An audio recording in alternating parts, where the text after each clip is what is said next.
Bueno, y como venimos diciéndole, de lo que podés ver, Crónica te muestra todo. Y nosotros también queremos saber qué pensás vos. Así que abrimos esa posibilidad de ida y vuelta para que vos puedas contarnos, preguntarnos, sugerirnos y participar del Clásico del Mediodía. Esta mesa de Crónica Mediodía que viene ahora. ¿Cómo podés hacerlo? En Twitter, @CrónicaTV, con el hashtag Crónica Mediodía, en Facebook, @Crónica Televisión. En cualquier posteo podés contarnos lo que quieras y en el WhatsApp 11 4076 9189. Dale, está abierta esa posibilidad. Crónica te quiere escuchar, es tu momento.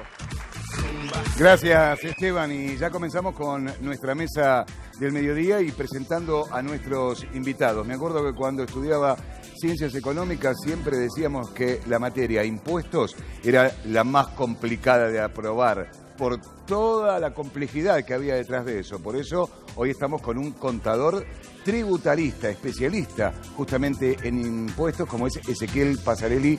Bienvenido. Cristian D'Alessandro, alguien de la casa, abogado previsional, porque tenemos que hablar mucho de uno de los sectores más postergados en la Argentina, que son los jubilados. Bienvenido, Cristian, también. Okay. Está con nosotros Sebastián Cantero, él es experto inmobiliario. Tenemos muchas cosas que hablar, alquileres, cómo está en este momento la plaza en la compra-venta de inmuebles y muchas cuestiones más. Y por supuesto que lo tenemos a Marcelo Ruiz también, que es un empresario del rubro textil, porque justamente muchas pymes no la están pasando bien en nuestro país. Y quería empezar justamente con el tema de el tributarismo en nuestro país, los tributos, los impuestos. Y muchas de las empresas que hoy están o licenciando empleados, lo veíamos hoy a la mañana con una automotriz de una empresa francesa importante, estamos hablando de la provincia de Córdoba, que ha licenciado justamente a muchos de sus empleados, trabajando solamente en el turno mañana, y también de una empresa importante de golosinas, que también ha hecho lo mismo con muchísimos obreros en la provincia de Córdoba. Ezequiel, buen día. Y justamente uno de los graves problemas que sufren hoy las empresas y el público en general es el tema de impuestos. Sí, totalmente. Mirá, justo ayer me parece muy importante traerlo a colación. Sí. Se dio a conocer, circuló por todos lados, un paper con las sugerencias que el PJ le estaría haciendo a Alberto en un montón de temas, son 120 hojas, y en particular, algo muy importante, lo que sería la sugerencia para el nuevo sistema tributario argentino del gobierno que se viene. Sí. Algo que me parece muy interesante. Vos empezabas diciendo justamente que los impuestos son tan complicados. Algo que sin lugar a dudas el nuevo sistema tributario tiene que venir a hacer, es lo que siempre pedimos, es simplificarlo, ¿no? Y dentro de las sugerencias que le hace el PJ al nuevo gobierno, la verdad es que hay definiciones que me parece que están muy buenas, como por ejemplo que los impuestos tienen que dejar de ser un problema en Argentina. Los impuestos, hace 3 años que hablamos de impuestos, hace 3 años que los tributaristas desfilamos por los medios hablando de impuestos. ¿Por qué? Porque para las pymes son un problema. Entonces, una de las definiciones que me parece que está realmente muy buena es que tenemos que dejar de hablar de impuestos. Ese es un objetivo, dejar de hablar de impuestos. Para que dejemos de hablar de impuestos, lo primero que tenemos que hacer es que las pymes no tengan ese problema. Para que no tengan ese problema, a mí me parece que algo fundamental que tiene que pasar es que haya una reforma tributaria, sí, y haya una reforma tributaria que la podamos mantener en el tiempo. Ahora, el gobierno tomó una medida hace muy pocos días que es sacarle el IVA a distintos productos de la canasta básica. Y eso, por un lado, trajo a lo mejor alivio para el consumidor, pero por otro lado trajo un montón de problemas, porque trajo un problema de las regalías que no recibían las provincias, que terminó en un fallo de la Corte Suprema de Justicia de la Nación. Entonces... Sí, totalmente. Bueno, ese es el gran problema. Ahí, para recordarle un poco a la gente lo que pasó, sacaron el 21% a 13 artículos de la canasta básica, sí, en el IVA, y se aumentó un 20% el piso en el impuesto a las ganancias para todos nosotros, empleados, autónomos y demás. Dentro de un montón de otras novedades que fueron pasando, la verdad es que llamativamente, hay que decirlo también, la Corte en 1 mes y medio nada más Sí. falló en contra del gobierno nacional, a favor de las provincias, puso una medida cautelar. ¿Para qué? Diciéndole al gobierno nacional, está bien, vos si querés tomar esta medida, lo podés tomar. No está mal que lo tomes, que le bajes los impuestos a la gente. Sí. Es hacia donde tenemos que ir. Pero lo que no podés hacer es sacarle plata a las provincias, que es justamente lo que hizo, porque estos impuestos son coparticipables. Exacto. Eso significa que lo que le entra a la nación no es para la nación, es para las provincias. Y no solamente el IVA, sino también el impuesto a las ganancias. Voy con Marcelo Ruiz, porque uno de los sectores que más está teniendo problemas es justamente las pymes y el rubro textil. Se aumentó la importación. Han cerrado ya 500 fábricas de gente que vendía ropa deportiva, justamente por esta apertura. Y más allá de la falta de consumo, Marcelo, ¿cómo está el tema de impuestos con las pymes? Por las nubes. Déjame aclararte primero que no es solo el rubro textil. Las pymes en general estamos sufriendo una debacle. Es decir, si hoy nos preguntás cómo estamos, no estamos ni bien ni mal, estamos peor. Y todos los días estamos peor.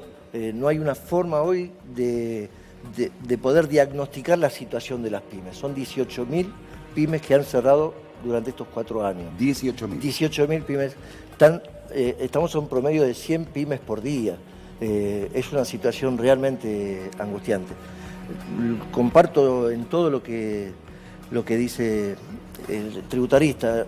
Debemos simplificarlo. Las pymes no somos estudiosos de los impuestos ni de los sistemas tributarios. Verdaderamente deberíamos poder comprar, vender, fabricar, producir y del remanente todo eso pagar los impuestos que corresponden de forma simple y ágil. Algo que no nos pasa, es decir, tenemos una superposición de impuestos permanentes que lo que hacen es muchas veces sin darnos cuenta, inclusive pagar 2 veces o anticipar pagos. Digo, al problema general que provoca este gobierno y este modelo se le suma también todo este enjambre impositivo que sufrimos, ¿no? Bueno, y en el medio de todo esto están los usuarios, y en el medio de todo esto están los jubilados, uno de los sectores más desprotegidos. Muchos de los jubilados dicen cómo llegamos hasta aquí, dicen cómo llegamos hasta fin de mes. Yo leía estos días aumento en porcentaje de vivienda, aumento en transporte, aumento en ropa, aumento en recreación, aumento en medicamentos, aumento en alimentos y aumento en bebidas. 38.000 pesos la canasta básica de los jubilados. ¿Cuánto cobra la mínima un jubilado? 12.000. Es decir, que tiene que cobrar mínimo 3 jubilaciones mínimas para llegar a la canasta básica, Cristian. Sí, es así. 8 de cada 10 jubilados argentinos, no me canso de decirlo, ya no son pobres, sino son indigentes. Mauricio Macri se va a ir con un alto nivel de indigencia en la vejez. Vos bien decías, Charlie, hoy la canasta básica son 37.815 pesos, casi 38.000. Sí. Y escuchaba al tributarista, al especialista en lo que es los gastos de vestimenta. Los jubilados en esa canasta básica, insumen el 8% de esos casi 38.000 en el pago de los servicios, en el tributo, en el pago de la luz, en el pago de los servicios. Y el 5% en gasto de vestimenta. Es decir, que prácticamente los jubilados, el remanente que les queda para poder vivir, pagan los servicios y pagan y se compran una blusita. Esperá, eso sin contar los que están endeudados por los créditos que han sacado. Por supuesto. Vos tenés que pensar que ya tienen el crédito tomado de ANSES, el segundo crédito tomado de un banco, que generalmente son donde cobran la jubilación, y ya empiezan a sacar el de la financiera de la esquina. Ahora, en los 3 principales rubros de gastos de esta canasta básica se lo lleva vivienda, alimentación y medicamentos. ¿Y sabés qué? Nos encontramos con jubilados que ya reciben hasta ropa donada. O sea, no comen, no compran los remedios y se visten de la caridad ajena. Y eso es terrible porque lo que provoca, como les digo, es la indigencia a la vejez. Y lo peor que podemos tener es naturalizar o desnaturalizar el sistema previsional y en cuanto al sistema, la pobreza. Y el INDEC, tan mentiroso, dice que solamente hay un 10,4% de esos 35% que hay de pobres, de adultos mayores, o sea, mayores de 65 años pobres. Lo que pasa es que la INDEC no fija los medicamentos, los insumos que el jubilado necesita como mínimo para poder vivir y que eso no está tomado en la canasta básica. Y encima parece una ironía del destino, ¿no? El sector más desprotegido está financiando al gobierno. Después voy a meterme con eso también, ¿no? Y el sector inmobiliario es otro sector muy castigado en estos momentos. El sector inmobiliario está pasando por la peor crisis de la historia. Hay, según los informes del Colegio de Escribanos, 30.000 escrituras realizadas en lo que va a ser 2018 y 2019, sí. Contra 32.000 o 34.000 en el 2001, por lo cual es peor que la crisis del 2001. ¿Se flexibilizó el tema de poder retirar los dólares para la compra de inmuebles? Solamente para aquellos casos donde la gente tomó crédito, pero digamos toma un crédito para comprar una vivienda, pero eso es no hay ni siquiera puedo hablar de porcentajes porque no existe directamente. No. La realidad es que, a ver, de todas maneras, el cepo, la gente que está comprando hoy compra por necesidad. Sí. Primera vivienda, una persona que se separa, se achican, se agrandan, lo que fuere.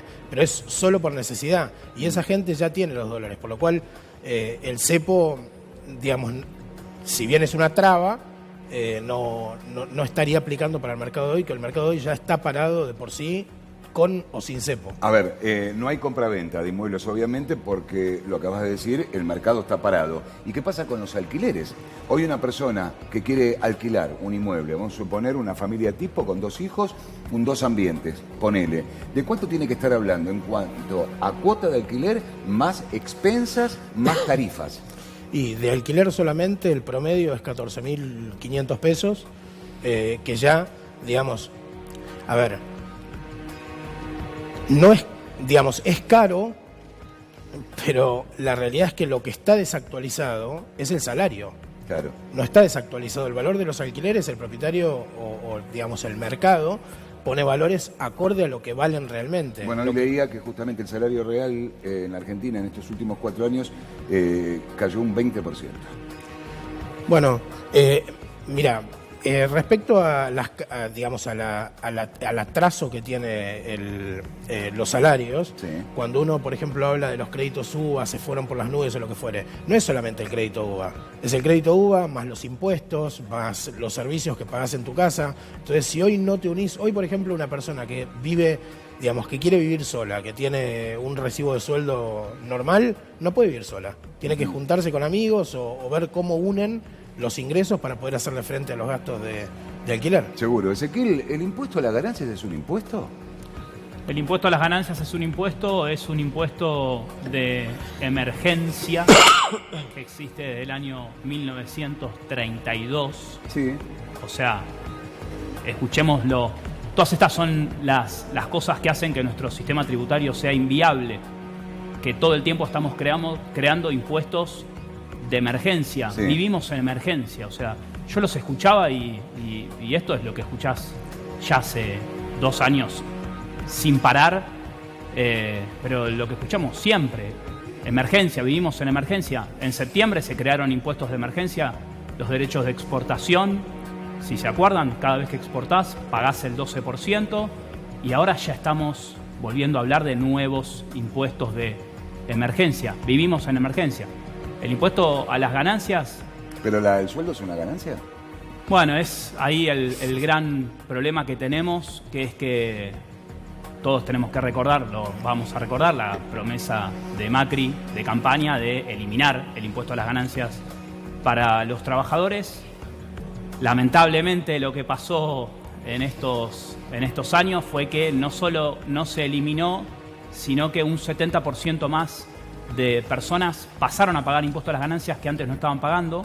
Todos recordarán al doctor Fait acá, ¿no? Juez de la Corte Suprema de Justicia. Sí, sí. Una vez el doctor Fait en persona me dijo, el impuesto a las ganancias es inconstitucional. Me lo decía incluso un magistrado que obviamente todos sabemos no pagan impuestos a las ganancias. Pero él me decía que el impuesto a las ganancias era inconstitucional y que si se hiciese una presentación y llegase a la Corte, él iba a fallar en contra de ese impuesto. Y nadie hace ninguna presentación. Bueno, ya tenemos, recordemos el caso de los jubilados. Sí. Sí, que salió días pasados. Claro. El caso de los jubilados, que nosotros decíamos, la Corte tiene que definir si es constitucional o no el pago de impuestos a la ganancia de alrededor de 300.000 jubilados argentinos. Lo que había hecho la Corte anteriormente era irse por un poco de las ramas, tirarle la pelota al Congreso, que dicte una ley que se adecúe a que los jubilados paguen o no ganancias, pero menos cantidad, y el Congreso le hizo pito catalán a la Corte. Fueron a la justicia. No, y la Corte justicia... misma dijo, bueno, si no nos dan bola en el Congreso, dictamos esta sentencia diciendo que es constitucional. Eso le permite a 300.000 argentinos jubilados que cobran más de 6 saberes mínimos previsionales, hoy estar eximidos del pago de impuestos. Ahora, no es que es automático que al jubilado se le va, que está pagando ganancias, se le va a descontar el mes que viene y ya no paga más. No, para eso tiene que ir a peregrinar a tribunales para que un juez le dicte en primera instancia que no tiene que pagar. Sí. Ahora, imaginémonos que ahí se le va la vida. Y hay un fallo que fue, si no me equivoco, lo hablamos en su oportunidad con vos, de una mujer que empezó en la provincia de Entre Ríos, que fue ex legisladora. Que también, pero tuvo que pasar por un proceso de demostrar que ella tenía cierta dificultad, como para... Claro, ahora, las cámaras de segunda instancia ya venían fallando a favor del jubilado. Lo que no había hecho era la Corte. Y la Corte, en su momento, que todos criticaban a la Corte de que no se había expedido sobre el fondo de la cuestión, que era ganancias. Y yo les dije, miren, y lo dije acá, y me peleé con varios de mis colegas que a lo mejor ven con acá, no ven con visión de futuro. Ese fallo que había dictado primero la Corte era un fallo peronista. Y lo digo sin pelos en la lengua, era un fallo peronista. ¿Por qué? Porque en sus fundamentos había dado todo el tema de la Convención Interamericana de los Derechos de las Personas Mayores. El decálogo de la Constitución del año 49. Analizó ese decálogo de la ancianidad del año 49 para decir que todos los jubilados, por el solo hecho de tener una edad determinada más allá del ingreso, eran vulnerables. Entonces, si a una mujer que percibía más de 6 saberes mínimos, que quiere decir que tiene un buen haber jubilatorio, le eximió del impuesto a las ganancias, cuando tenga que resolver, hay que ver cuando resuelve, el tema de los 17 millones de vulnerables que están peregrinando en la justicia, los amparos por la reforma previsional, yo creo que tendrán que tomar ese mismo modelo y aplicarlo para los pobres. Sí, eso es lo que está pasando. Si hablamos de empleo, hablamos también de desocupación, que también es otra de las variables en la economía que no termina de arrancar. Es más, siempre tenemos valores negativos. ¿Cómo puede ser entonces que una pyme que genera el 70% de trabajo efectivo en el mercado estén cerrando o no arranquen? Claro, es que evidentemente el modelo que estamos atravesando es un modelo netamente financiero. Nunca se pensó en ningún momento apostar a la producción. Entonces, estos son los resultados, no hay otra forma. No hay posibilidad de que esto cambie. Hoy leía que bajó el 20% la inversión productiva en nuestro país en 4 años. Claro, 20%. ¿Quién va a querer invertir si es mucho más fácil apostar a la timba que ponerse a producir, a fabricar pañuelos? Es imposible. Es decir, han intentado por todos los medios destruir la industria nacional. Esto es un plan que lo venimos viendo no solo en Argentina, en varios países. Entonces es algo que vamos a tener que tomar cuenta y pensarlo seriamente.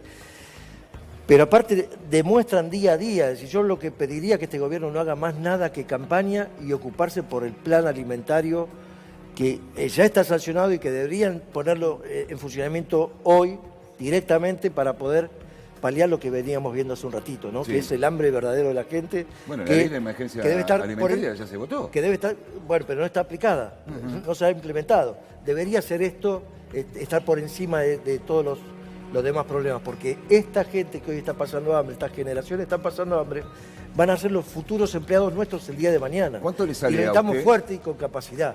Marcelo, ¿cuánto Permitime le sale? un solo ejemplo. Sí, dale. Hoy el gobierno fabuloso de Macri y Dante Sica condonaron la deuda, las multas que tenían las automotrices por 700 millones de dólares. Nosotros desde marzo venimos pidiendo una ley que condone, que ponga en moratoria toda la deuda impositiva que tenemos las pymes, ¿sí? con quita de intereses, con una moratoria amplia que nos permita ponernos en funcionamiento. ¿No estaba previsto eso? No, y te recuerdo, hay un dato que es relevante. 2 de cada 10 pymes tienen rentabilidad positiva. Pero perdón. 8 cada 10 pymes estamos con resultado negativo. Yo tenía entendido de que se le iba a condonar a las pymes la deuda que tenían con la AFIP. No, lo que han hecho pasó. han hecho un plan a 180 días con intereses que van entre el 3 y el 4% Claro. mensual. Hoy ¿Cuál en es día, enterrarnos aún más todavía? Hoy en día ¿no? la tasa de interés que cobra la FIP está entre el 5 y el 6% Bueno, me había quedado con- mensual. Mensual. O sea, 5,34% son los intereses resarcitorios mensuales. Más o sea, las multas. Se cobra el 60% solo de intereses. Claro. En un año se te duplica la deuda que tenés. Y lo que hizo la FIP fue crear un nuevo plan de pagos, no una moratoria, de 120 cuotas a una tasa más baja del 2,5% mensual, pero que no te perdonan intereses ni multa. Por eso es que lo que decimos que es un salvavidas de plomo.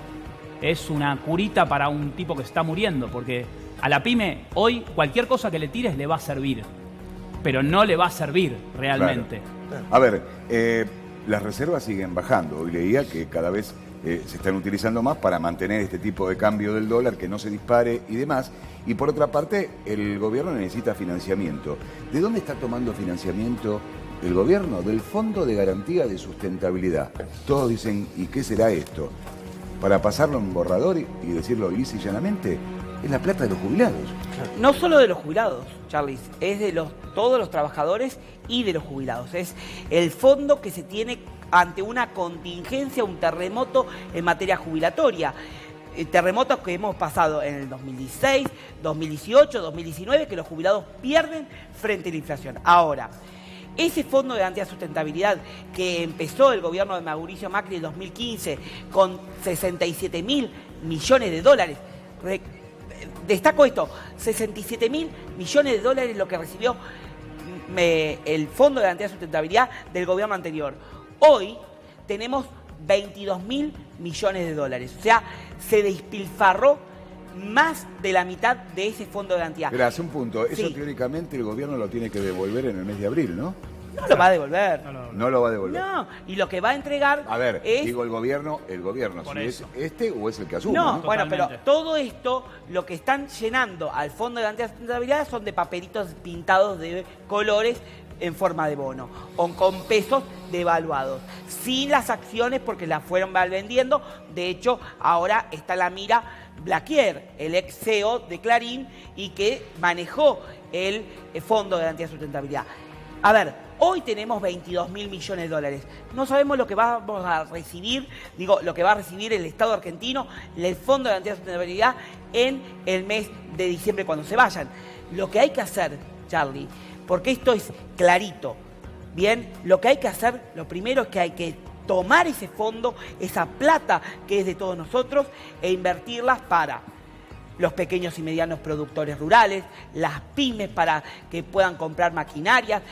Estuve en Río Negro para que el productor de manzana y de pera puedan comprar maquinarias, para que el endeudado de los créditos UVA puedan refinanciar las deudas y poder empezar con el crédito hipotecario a reactivarlo, crear un banco de desarrollo de la seguridad social, que es la plata de todos nosotros, invertirla al mercado, esa plata darla a un préstamo con baja tasa de interés, más baja que la del mercado.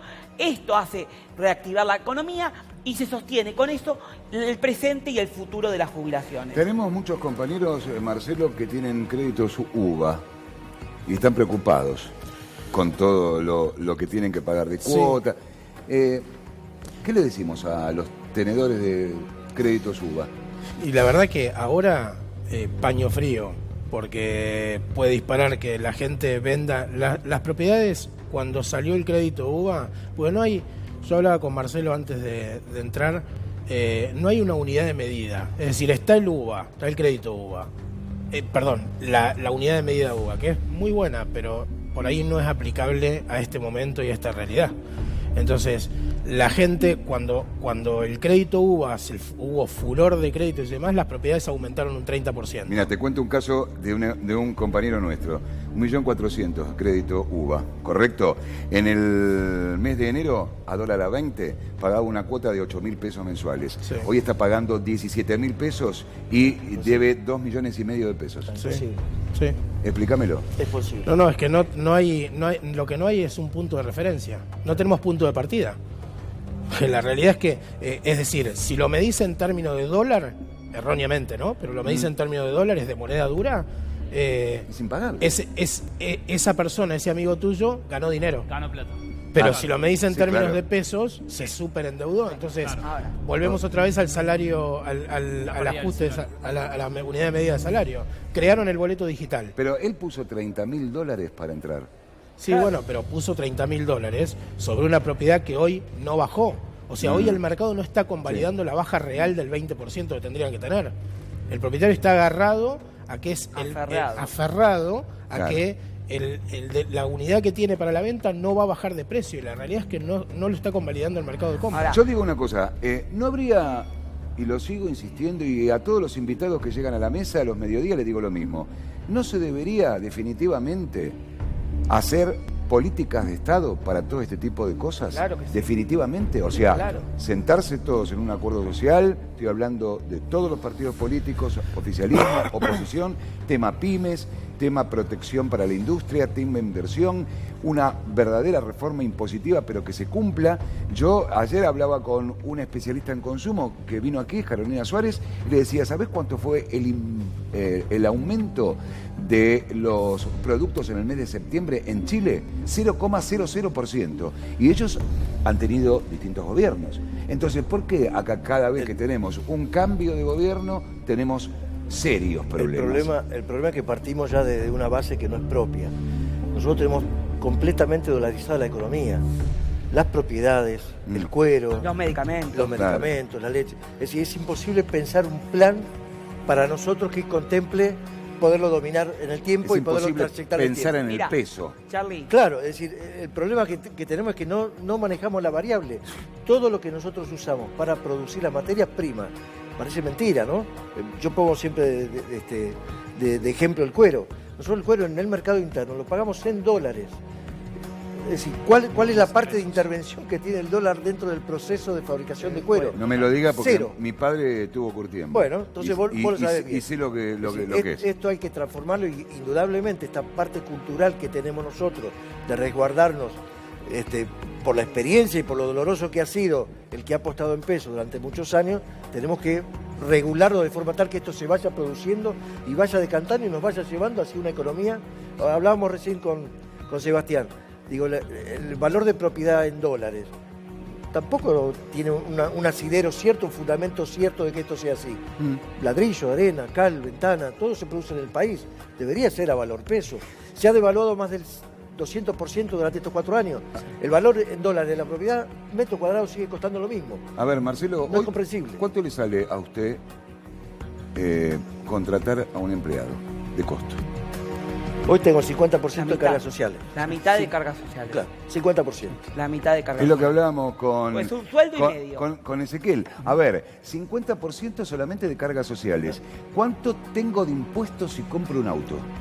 Bueno, es otra medida terrible. 52% de impuestos. Y comparándolo contra otros países, que ese es el problema. Entonces, ahí está el grave problema y no se hace la revisión impositiva o el cambio directamente impositivo que se tiene que hacer. Porque claro, él contrata a la persona, pero tiene que pagar 50% de cargas sociales. Y si lo tenés en negro, ¿qué te pasa? Todos los riesgos, pero porque aparte te mete un juicio. La normativa legal es esto. Hay una industria de juicios laborales que lo hemos padecido en el gobierno anterior también, ¿no? Es algo que vamos a tener que regularlo y pensarlo. Injustificadamente se han hecho juicios que han fundido a pymes. Han cortado la posibilidad de pago de las pymes. Sí, yo tomo un poco justo, decías, me diste el pie, lo del auto, de los autos. Hablamos de los créditos UBA, ¿no? Que son impagables. Ahora la justicia dio un freno a los aumentos ilimitados de los autos, de los tomadores de los créditos prendarios para autos, de los planes famosos de autos. El otro día me tocó acompañar a un jubilado que había comprado un autito en estos planes de pago de las grandes marcas, que se le había aumentado el valor del precio insostenible, que empezó pagando, no sé, 1.000 pesos y hoy paga 4.000. Sí. Pero cuando yo llegué a ese estudio jurídico, era una romería, era un sálvese para pocos, porque ahí había taxistas que habían cambiado el auto para poder trabajar, alguno que hizo su inversión en estos planes para poder cambiar el auto. ¿Y cómo está atado esta situación? Es que ellos siempre ganan, estos grandes estudios que compran la deuda. Por ejemplo, este hombre decía, bueno, remátenme el auto, porque yo no lo puedo pagar. Y me salgo la deuda, porque encima tiene una garante. Si no paga él, van contra la garante. ¿Saben lo que decían por detrás los empleados de la oficina? Mire, no le conviene, porque si el auto sale 1.000.000 de pesos, va a ir a un remate por 100.000. Él pierde el auto y se queda con 900.000 pesos de deuda. Con la deuda. Entonces, eso no se ve. Y la gente pobre que compra un auto para poder invertirlo en estos taxis, remises, etcétera, para poder changuear. Eso es lo que está pasando hoy. Romerías en estudios jurídicos que lamentablemente quedan en saco roto, porque todo eso queda invisibilizado. Me encantaría seguir hablando con ustedes, pero no tengo más tiempo. Les agradezco y este debate seguramente va a continuar. Ezequiel Pasarelli, contador tributarista, muchas gracias. Muchas gracias. Gracias, Cristian. Gracias, Sebastián. Gracias, Marcelo, y esperemos que repunten las pymes porque creo que es el motor para dar laburo a la gente. Déjame agregarte nada más una cosita. Yo soy integrante de ENAC, de Empresarios Nacionales, y lo único que nosotros podemos rescatar de estos 4 años es que nos ha dado la posibilidad de que todas las pymes nos concientizamos y estamos en un proceso de unidad muy importante, muy fuerte, como para poder debatir con la política y llevar propuestas concretas a la política para que se tenga en cuenta la economía real, la economía del día a día, que las cámaras que normalmente representan a nuestro sector, por lo general, no dan cuenta del tema. Eso es lo importante ahora, propuestas y acción en base a esas propuestas. Gracias, muy amable. Esteban. Bueno, y el debate, las opiniones, las voces, todo lo que pasa aquí en Crónica, porque no te ocultamos nada, y también hay que mostrar lo que está pasando en la calle, porque te veníamos